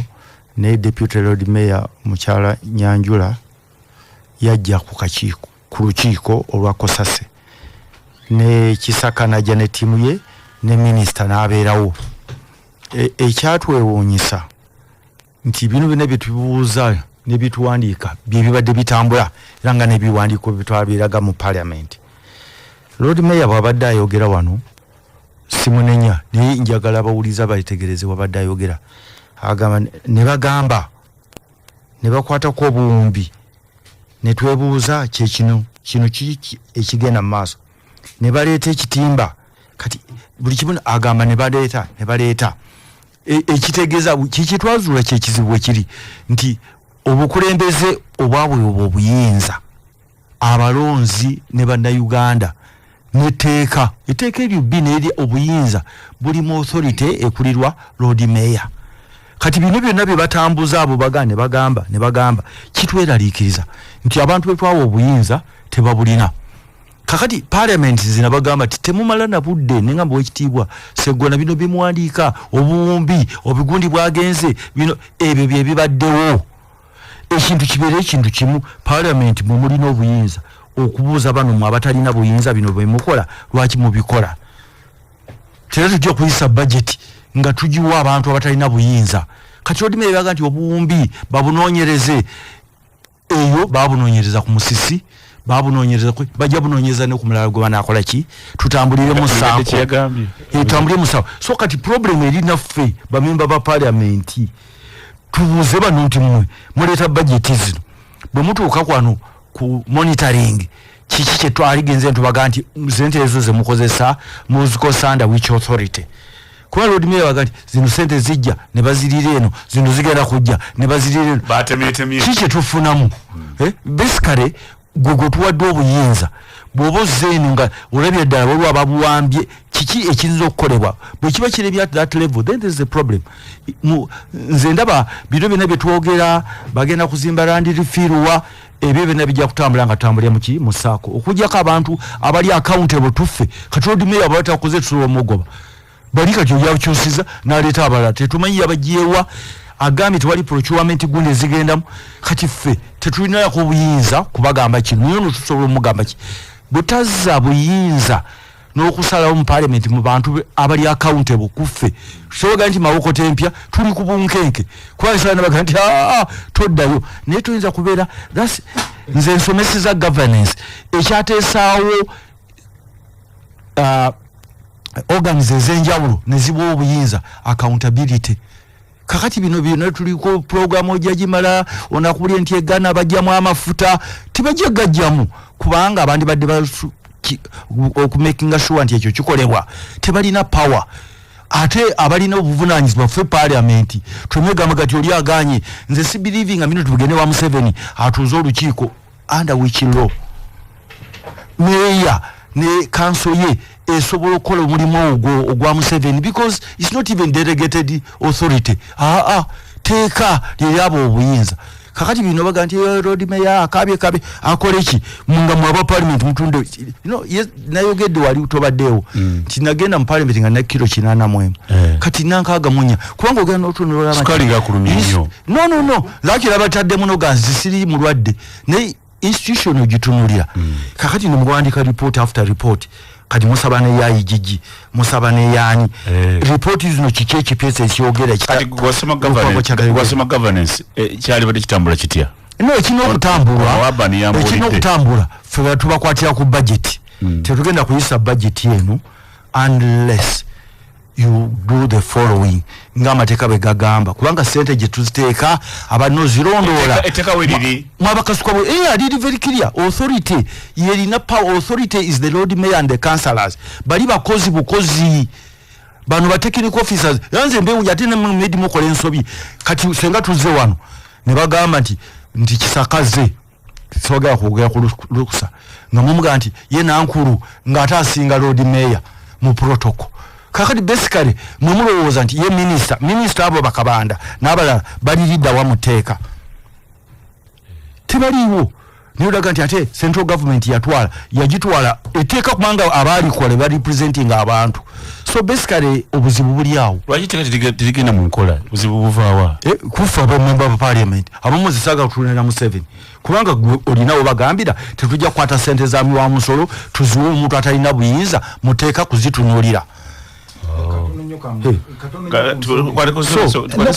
katono nnyo banja kukwata kusonga endala nkwegayiridde nsibambire era nkoledde submission amanya myeze gisaawo bulijjo nze sebo ano nabagamba ziyensibabyo tetugenda kolinda katono nnyo badde njagala musaba wali ensonga kyolese kikulu nnyo agambye kyekigaanya okuteekesa etteeka mu nkola nsibambi ayogedde bulungi n'agamba parliament ate n'agamba kimu nti obuta appropriating sente ziwa muntu atayina abatayina buyinza muteeka naye katono nnyo mbadde nsaba just kusaba busabi nti ensonga eyo bagiremereko nga parliament nze n'ogwange gwenkola gwa kumobilizinga tuli abakulembeze 467 abalonde nze menta waabwe nze mukuru waabwe ngezaako bamobilizinga baba waabwe bato bange bajja kuntegeera ngezaako bakunga tulwana olutalo olwo ensonga endala gituddako jenjalala muwendeba yammwe yamateeka sibambisika omuzindalo ensonga eno ensonga ya abavubuka ba nopu bansonyi bayita abavubuka naye tebajja kunyiga bavubuka ba nopu balabise saadofula luyimba embeera gye balimu twagirabye nga ba minisita balamu nga atemeta ensonga yagambasafuna owa minisita n'agamba honorable balamu nti nja kufukula nti abaana bavaayo lwaki nga mansi wambi susa omuzina njala eggwanga olibulire kino ekikolebwawo ekyakoleddwa kiri mu mateeka wa byabufuzi teeka ligamba ki mu mbeera eno kubanga gwe wayina naawe bakwata abaana basobola okujja liya sita n'obanunula ono Lukwago ng'akyalimu FDC kanye oli mu kikesini nange mbali sigoberere oli mu kikati sebundi senkagale FDC kati ate musika kimwe lwaki sibambi atoseka kamala kola submission ekintu kata achuka omanyi ng'egye sibaddeewo conference emyezi mukaaga sibambi ng'aseka busesi akireke ekyo kireke oyagala kuonoona debate yaffe FDC badigati munange ono ayina balinayo abantu baabwe 36 ab'e Nairobi bakwatirewa e Nairobi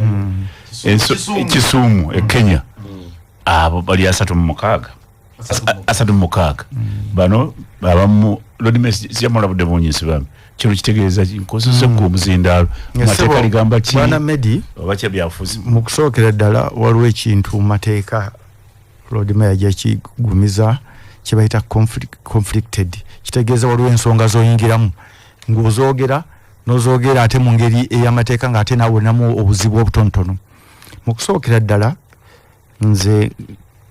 ewaffe Mawokota baakwata abaana nga 14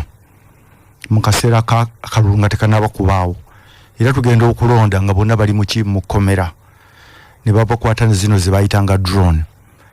Omusango gwasinga obunene kwambala nkofiira myufu, tebaalinamu kizibu kinene, ne babateeka mu mbeera gye taamanya gye babatadde. Famire zaabwe n'osanga waliwo n'omuvubuka omu ate kati n'okuzino mwewuunya byo abanvuma yalina abakyala 4 nga buli muntu aganina abaana, nina abaana, obalabirira byonna bamaama baabwe bakaaba. Omukyalo yagenda ku Alijazira, bajja kukwata ate mulala omuwagizi wange ne basanga omuganda we nga tebamanyi ne bamutwala. Oli nga tamanyi na bya bufuzi. Kakati embeera nenjiyingiramu nze nga nsibambi. Dr. Bedi yakyogera ku luvannyuma anija kweyogerera ne ngamba nti ndi munnamateeka naye amateeka tegajja kununula baana bano mu mbeera eno. Ne ntandika okunoonya abantu b'endowooza abalinako obuvunaanyizibwa. Nagenda okukizuula nga omuntu okuta omuntu yekka mu drone yakwatibwa ne drone abantu 3 mu Uganda bokka basobola okusalawo eggwanga lyonna 3. Ate bwe bagaba 3 okuva waggulu go bimanyi bakadogo abalina obuyinza mu bimbeereze z'amagye. Nentula nentandika okunoonya kojja wange Kibirige mujulizi wange nze bukya tugenda gye nagenda bwe baamala okuta abantu bange siddangayo. Naye nga neyeewo otuyiga nagandooza muli yenanga naye omanyi Haji natuuka ne ndowooza nti omusajja ono gy'ayingira yatya. Olumu nga nyingirayo nakiro ekyo kitegeeza nga wazibu wateesa. Anti njagala okubuulira abantu bange ne baŋŋaati ne bankubira essimu nga n'abala badduseeyo mbasuza ate nga sibasuza mu hoteeri mbalina gye mbasuza ne mbajja eno ne mbateeka wa nga sente obunkenke abalala nga 7 nga nabo babanoonya. Oli nankubira essimu nti oliridda wanti ndi wanti kale ngenda kukubira ku WhatsApp. Omanyi olubaga kukubira mu WhatsApp kyayagala ki nayogera nga mine ebibyo tondikodinga nangamba abantu bo ngenda bakuwa mu batches 2 mu mirundi 2 mbateekewa nimbagamba mbateeka ku Jalia City onobeerawo nenga nsigenda kubeerawo kubanga obudde bumpiseeko. Ne batandika basula ku Jalia City basula ba mirundi 2 abokusatu babasula ne batabaleeta nenga nti abo bafudde bandi awo kumacha buli muntu amba basula mu kibukuta bonna ne babasula ku Jalia City. Naye abamu mu butategeera bwabwe tebamanya kiki kye twayitamu. Ekyo ekintu oli akiraba mateeka ng'ataakola kituufu. Naye bwe bakubuulira bye bayitamu n'embeera kati gye balimu abamu bakomawo nga abantu bakyabalaba baga nti ono bamagumba mu kaseera ako akatono. So kyengamba nti ndi conflicted nti omuntu yandibadde aga nti ate looya oyogera bw'otyo. Lord Mayor kyayogedde fe abamu twajja mu bintu bino ebyobufuzi olumu nga si bya bululu. Katwebwa embeera gy'olaba n'ogamba nti ono aba mwana wange. Nze bwana Medi twali mu kaseera ako ne Lord Mayor alimu bwe baali baga nti waliwo omwana wange gwe bawambye. Twalina Oweekitiibwa Mpanga ne Kiyemba Mutale naye emmotoka twazivugira ku pavement nga kyasaawa emu. Naye kakati abamu balina abaana baabwe babba baabwe bajja kukomawo nga abakyala baafumbirwa dda. Kakati mu mbeera eyo tulina okubendinga backwards nga bannabyabufuzi tugambe nti embeera gye tulimu nzibu nnyo. Kanzi katono sebo eddakiika ziri 20 zokka zisobola okukwera essaawa 6. Ministry ya Gender, Labour and Social Development ekikula ky'abantu Ministry of Gender, Labour and Social Development bakakasa nti ddembe lyo okwekubira enduulu oba omulanga eri gavumenti singa tuli mu mativu na kusalawo oba ebikolebwa kampuni ezitwala abantu okukolera ebweru w'eggwanga. Ministry kugamba weekubire omulanga mbuwandiike oba ku bisimu oba itya ku mutimbagano gwa email oba website ya Ministry ya Gender,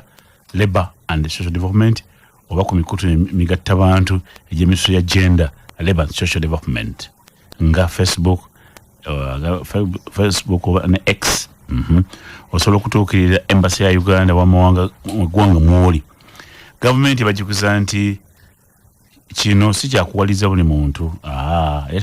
Tekuwaliza kufuluma gwanga wabula ekuteekawo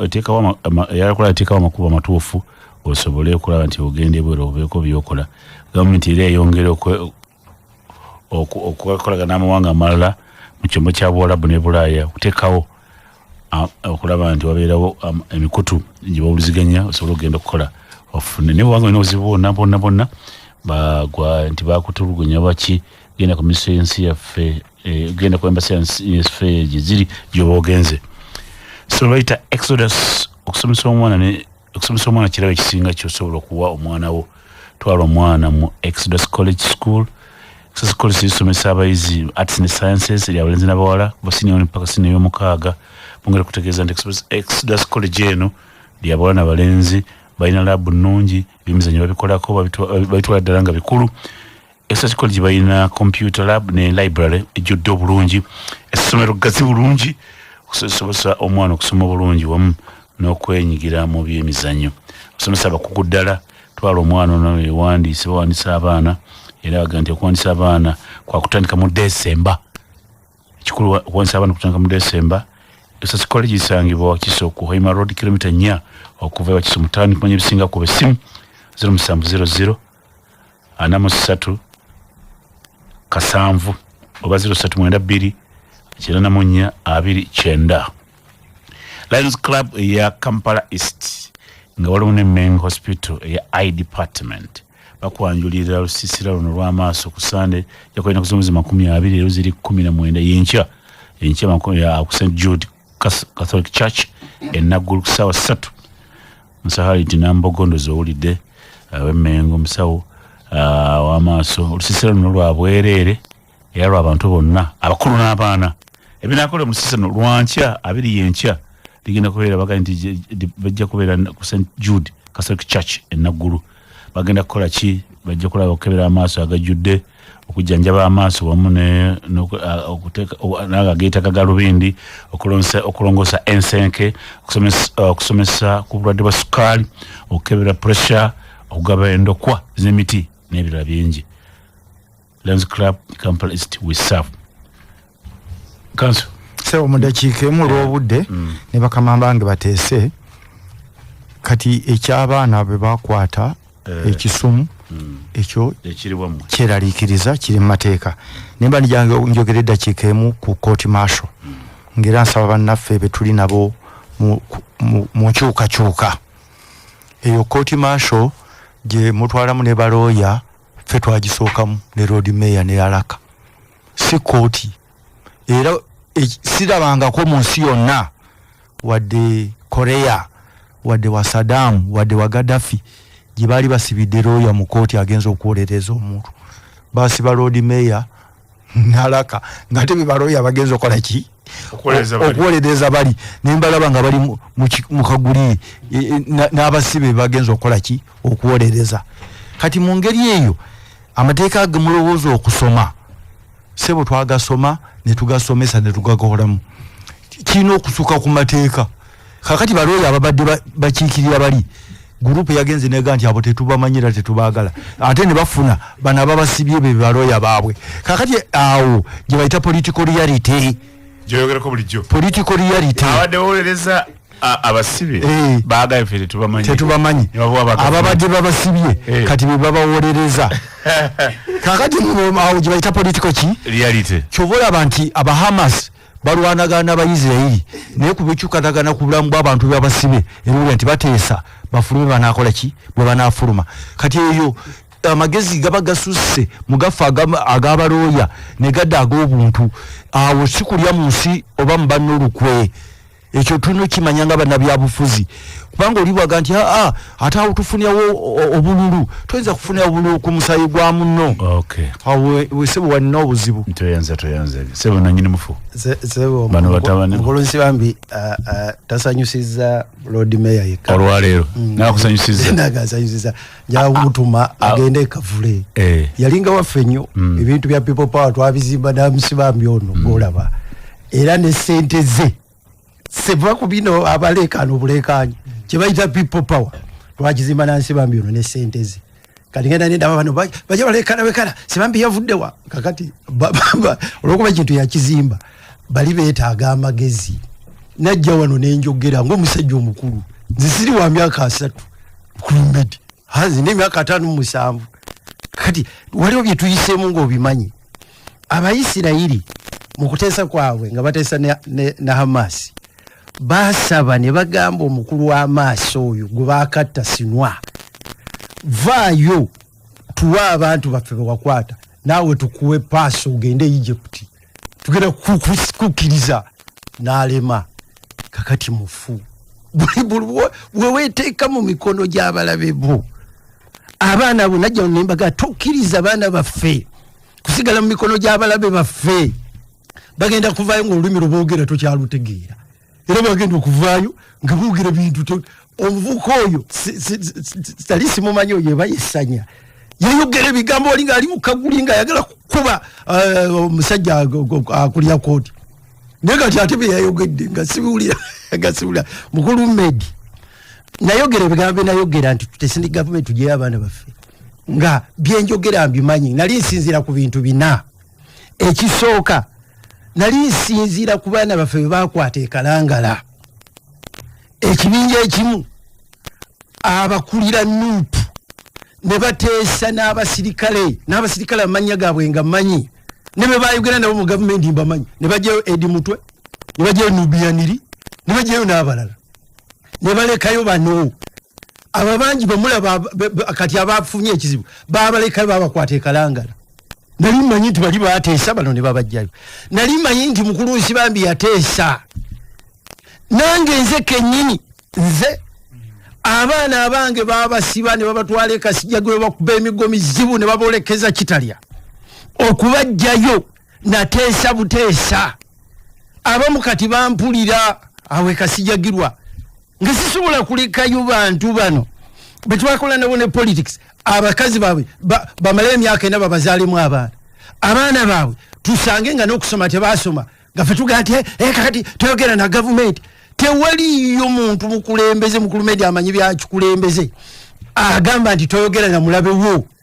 oyogera naye n'ojjayo abantu bo gye tulaga wa mukulu Medi gye tulaga abo temulowooza nti bakkiriza bukkiriza ekyo kyakomyawo kasi bamala okukkiriza nga bagaa nti Bwanika ye yatutuma kino Bwanika kakati baba ina ate kukwata Bwanika bina bagamba obwongo buno bw'abasajja abakulu be mugirega mubagirega empolampola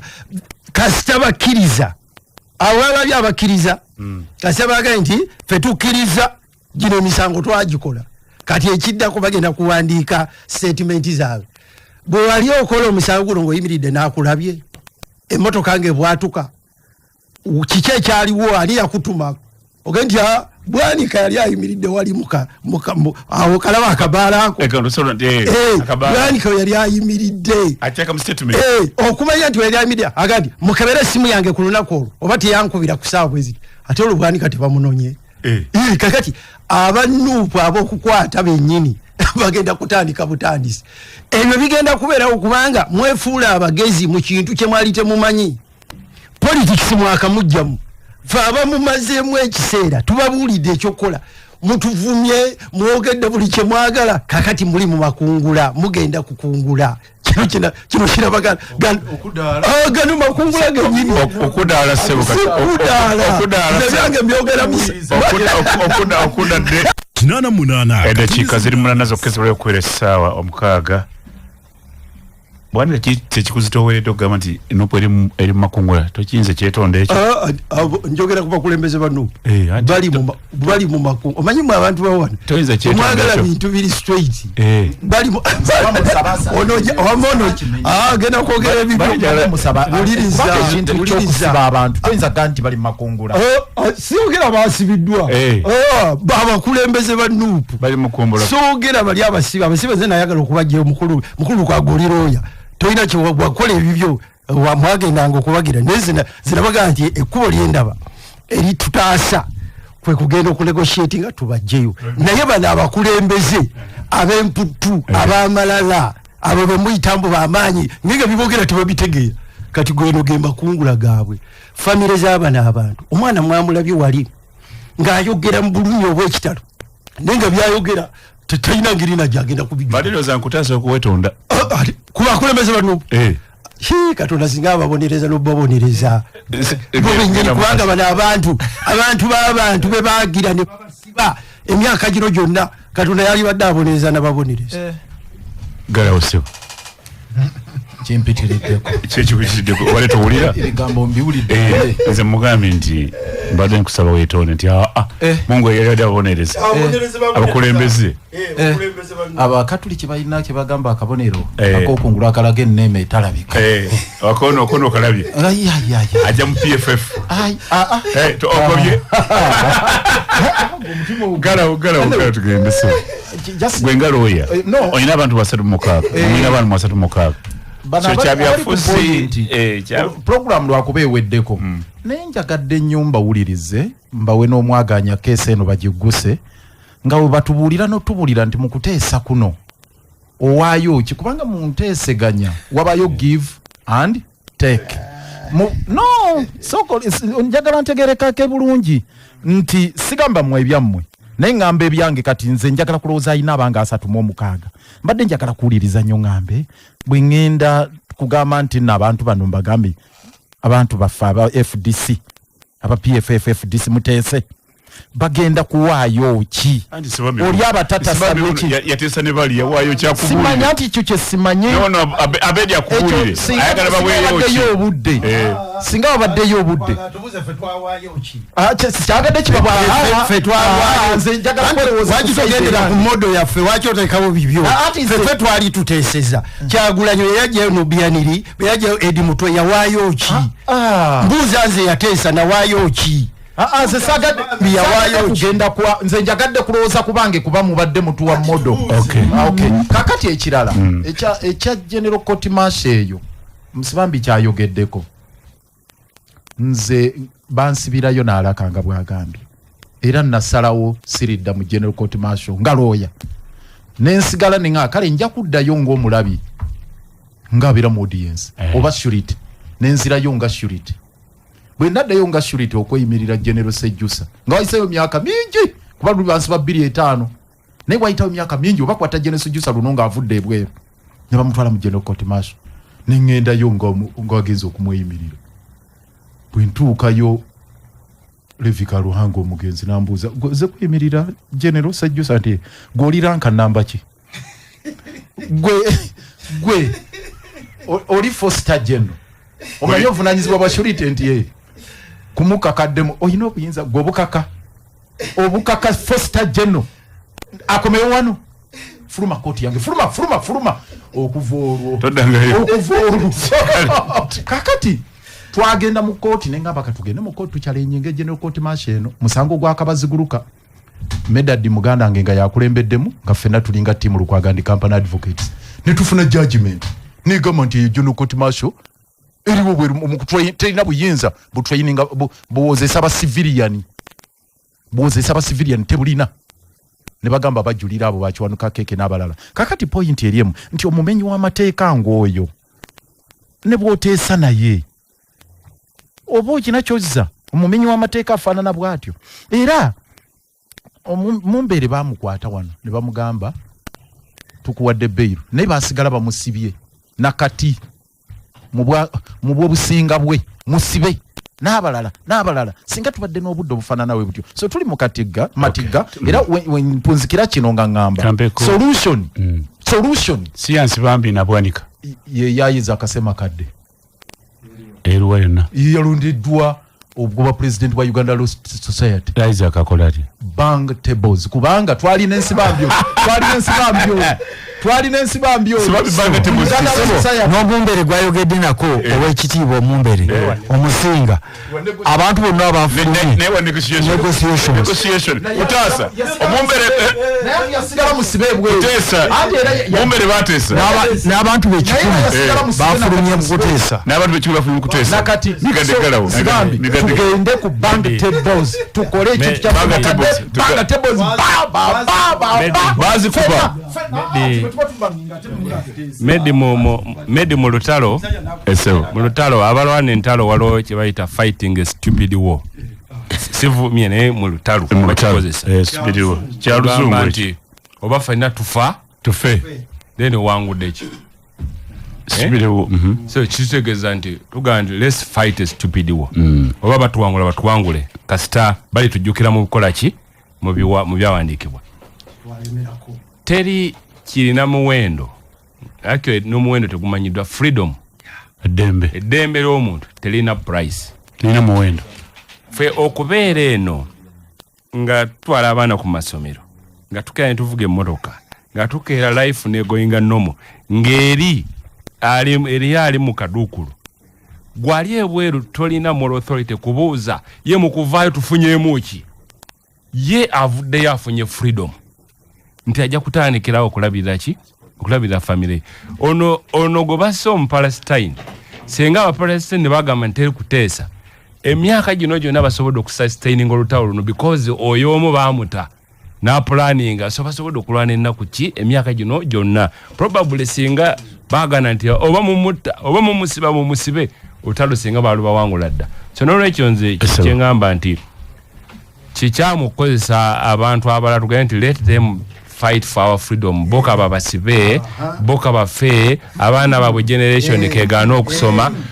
line eggwanga mukulu Medi definitely line eggwanga nze nnina okukanya nti line eggwanga terigenda kukoma ku President Museveni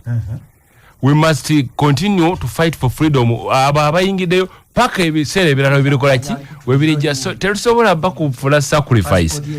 olwaleero okujjako ng'onkakasiza nti teri kuteesa oyingidde State House oli mu capacity esobozesa okuta abantu naye webanga eri omulala then we must negotiate funa freedom y'abantu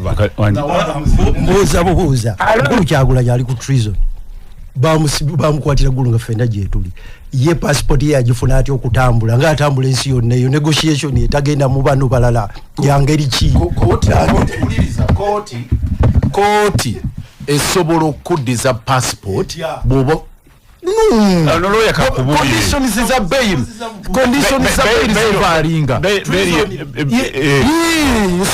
esobola okuddayo n'ofuna n'osaba passport kooti n'egikuwa ng'owaddayo mukulolodi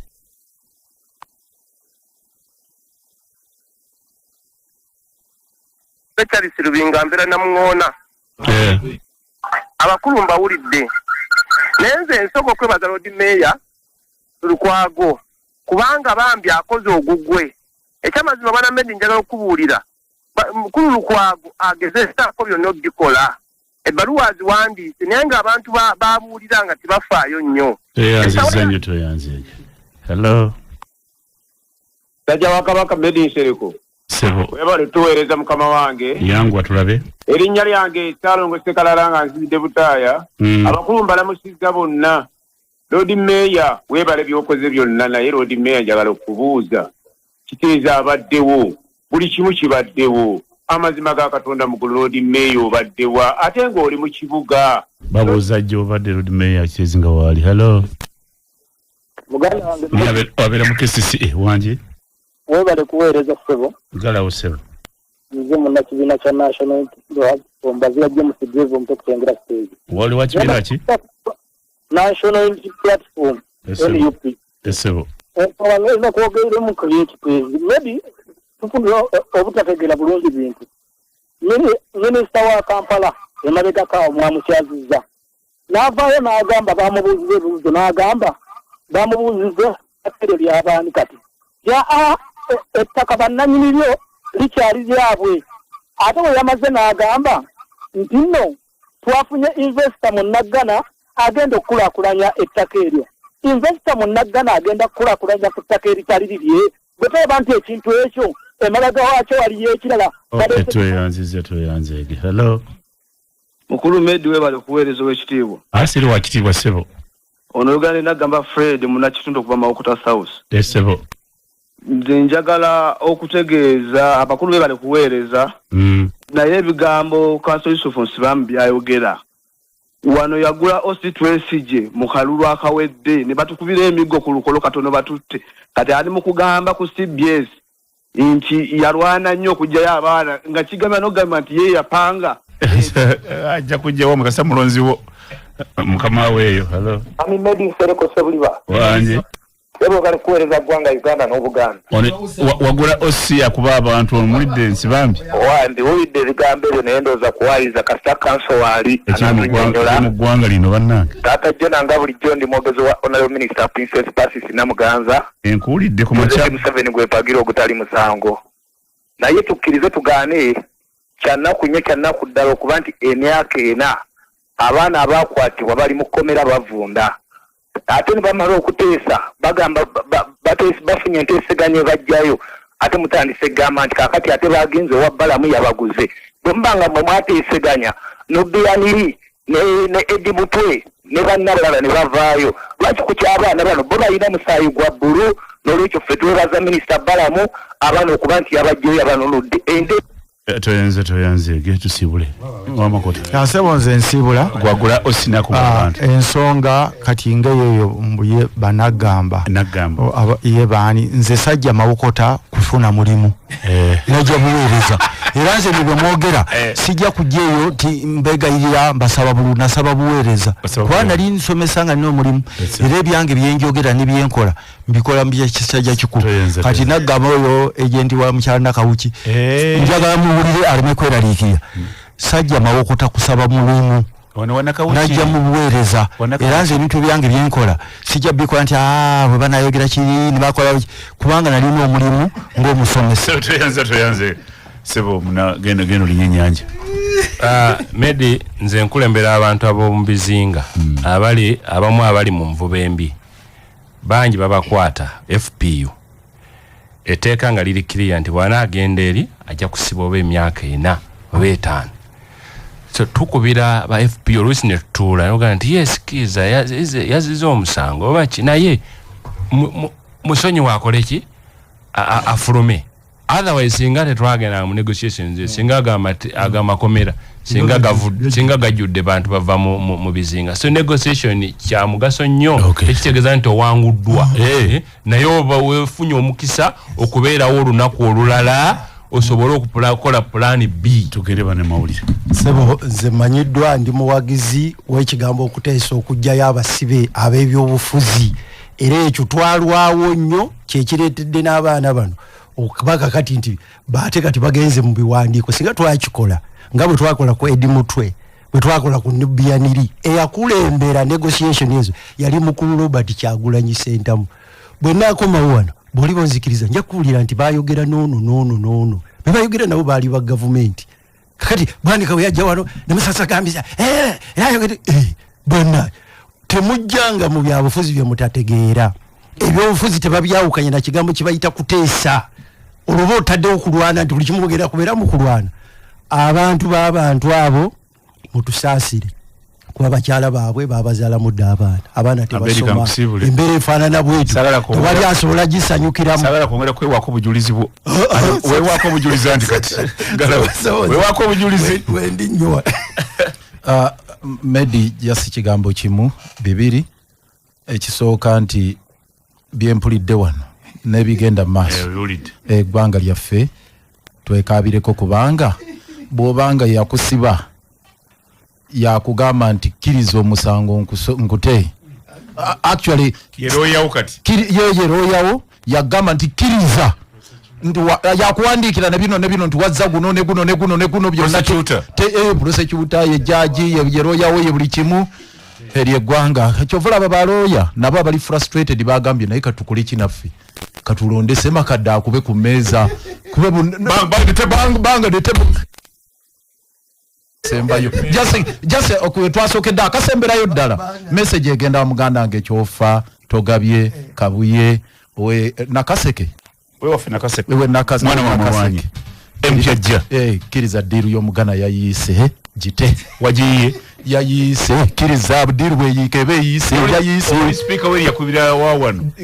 kiriza yo diru yayise ofa diru yafude Kweyanziza waje kageze